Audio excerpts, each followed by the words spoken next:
back in the bathroom with another little chat. I'm going to run something through. A lot of the videos I do are to do with anxiety and PTSD, and I suffer from both, so I can run this through with just a few techniques that may help you, that I've been shown that will help, that has helped me massively. So basically we're going to start off with trauma in the brain and why we react the way we do with PTSD.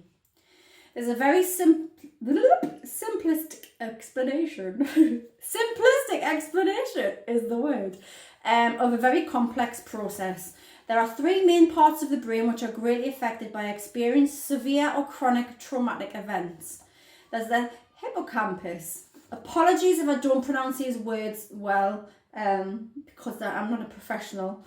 I'm just reading off this. Hippocampus. The hippocampus processes trauma memories by recycling the memory, mostly at night via dreams, which takes place over weeks or months. It then transfers the integrated stored memory to another part of your brain.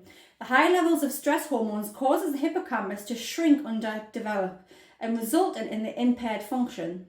Childhood trauma exaggerates this effect. The trauma memory therefore remains unprocessed in the hippocampus, disgregated, fragmented, and it feels current rather than in the past. Some people may be born with a smaller hippocampus, making them very more susceptible to PTSD. So actually, biologically, you can be naturally susceptible to PTSD.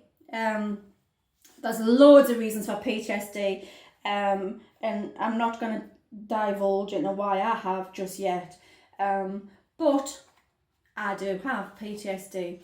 The second is I'm probably going to pronounce this wrong, amygdala,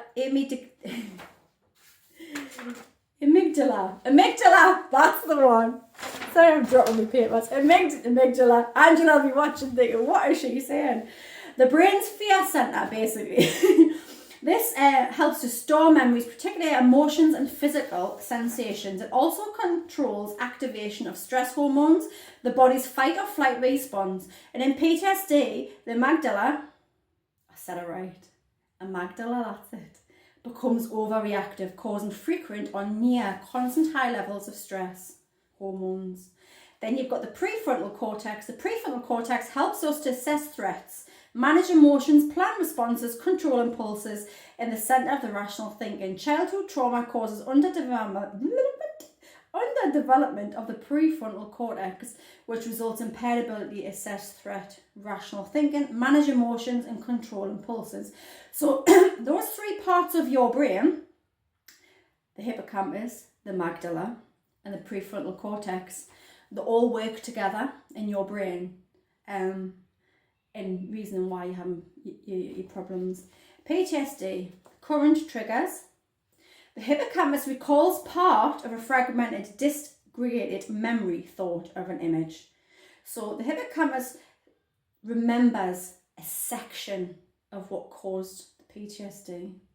The amygdala reacts, emotional and body memory reactivated, flashbacks, re-experience of events, interrupts as current threats, emergency, stress hormones, fight, flight, I'm out of here.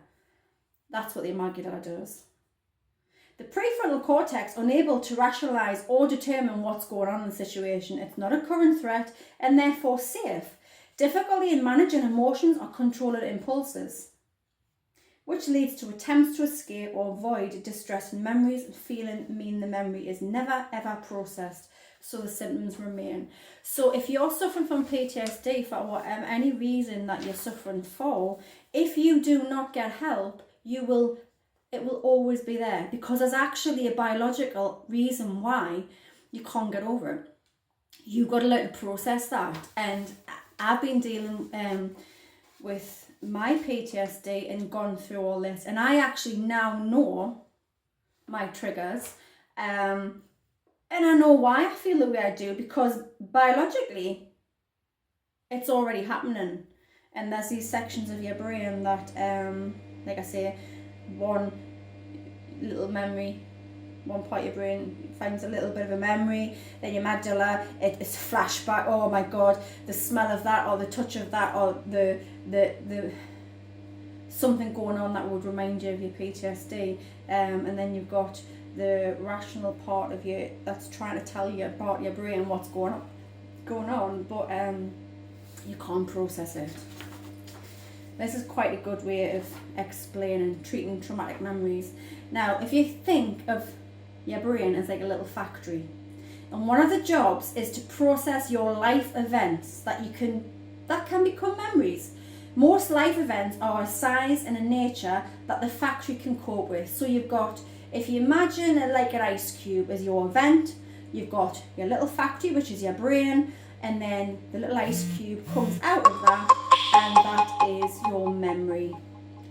However, sometimes an event occurs so traumatic it is far too big to process. It could be anything, and everybody has PTSD for different reasons. Not everybody is the same. Even if it was a similar reason, everybody is biologically different, so nobody will have the same one. So you can imagine that now this traumatic event has gone the size of a Rubik's Cube, but the factory is still the same size, which is your brain. Now, the ice cube can get through the factory and come out and be a happy memory, but the trauma stops right at the door because it's too big to fit through, because you haven't processed it. You haven't processed that traumatic event. You've just put it at the back, you've locked it in a drawer, and you've never discussed it. And this is why PTSD, anxieties, depressions all kick off in certain situations, or you've had a drink and memories start flooding back. You've never processed that, so it's still there. So you might not remember it until someone starts picking bits up, and then things start flooding back. Because it isn't processed, the event is prevented from becoming a memory. So it's not a memory, it's stuck at the door at the factory. This means that it remains a current problem. It will stay there rather than being a past event. Current situations or events that remind us of the original trauma trigger us to have flashbacks, which means we then relive and re-experience the emotional and physical sensations that we experienced at the time of the trauma. So if you were in a violent relationship, or if you were in the army, or you lost a loved one, you will relive all that all over again, because you haven't processed it. So the flashback could be of a song that was played at a funeral. You hear that song and then all the emotions come out. You cry, you get all the other emotions that we've talked about come back out, because you have to relive that again, because you've never processed that, you've never let go of that. At these distressing times, we tend to press the factory stop button. We also avoid situations that would trigger these flashbacks, reinforcing the lack of processing. So because we know something that will trigger that traumatic event and we don't like feeling that way, we just press the factory stop button. So actually, we're never processing it. It's always going to be there. Effectively treating the traumatic event is so that our factory can process them into memories, which means exposing ourselves to thinking about and imagining the traumatic event, and gradually exposing ourselves to real situations that we'd normally avoid. This will result in experienced distress, but will also cause the factory to effectively process that traumatic event, which will greatly reduce the distress in the long term. So you've got this huge Rubik's Cube, which is your traumatic event, and then you've gone through all the grading and talking through with a professional, learning how to deal with what's gone on in your own PTSD issues. And then they have treatments like exposure and EMDR treatment, which is absolutely phenomenal. I've read so much about it. And what that actually does is it takes you back and lets you process why those events happened, and to make them into the memory, a past memory that won't upset you anymore. It needs processed, and then the memories will be less distress. It cause less distress. You won't be as stressed because you've learned how to process that. Yeah, I mean, it sounds complicated, but in the long run, it actually is so true. It really, really is.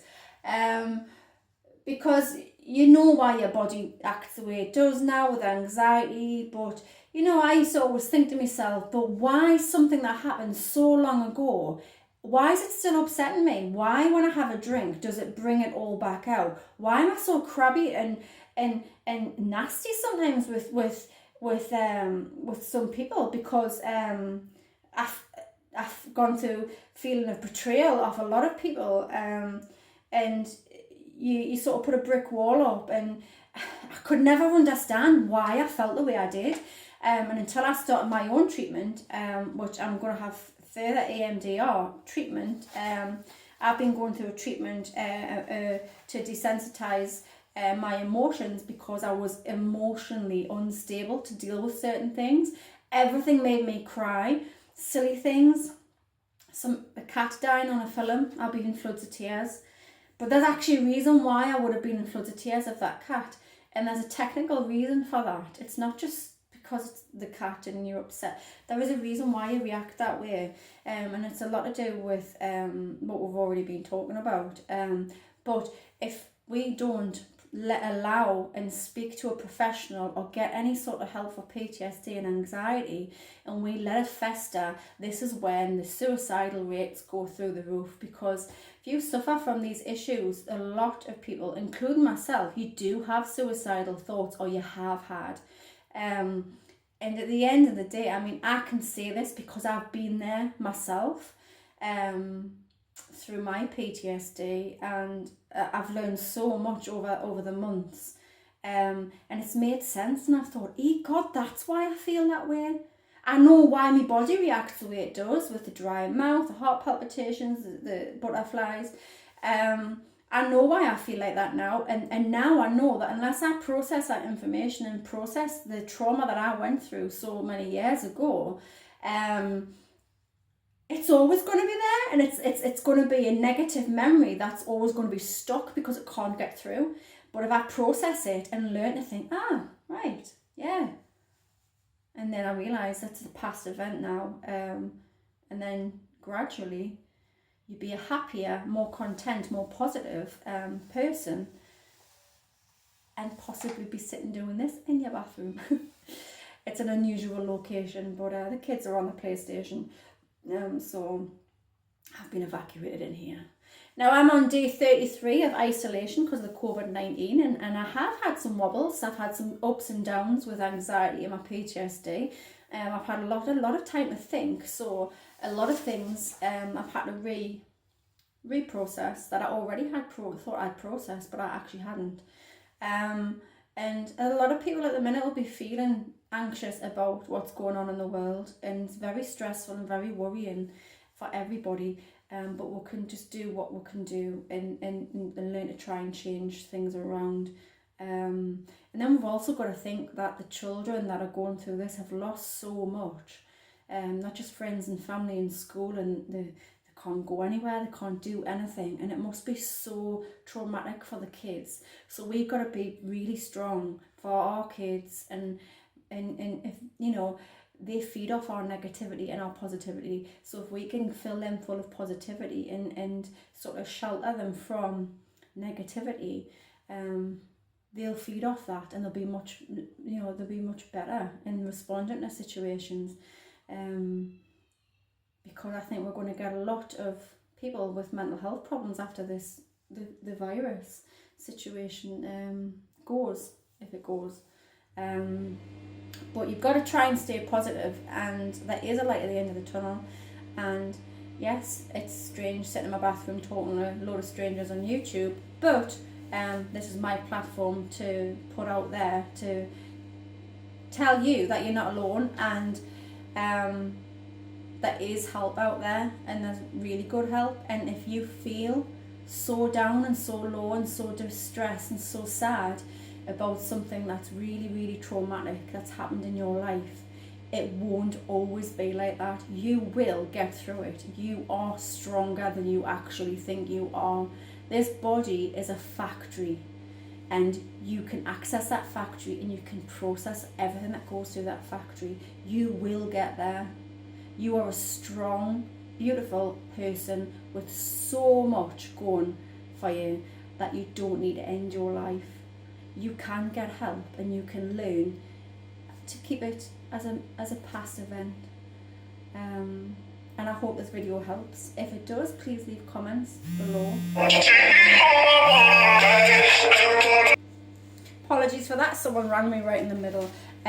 But please subscribe my channel, please share, and please tell your friends that there is help out there, and love and light to you all, and I hope you have an alright day, as good as you can when you're locked in the house, but please try and keep yourself occupied with as much as you can. Okay, see you later.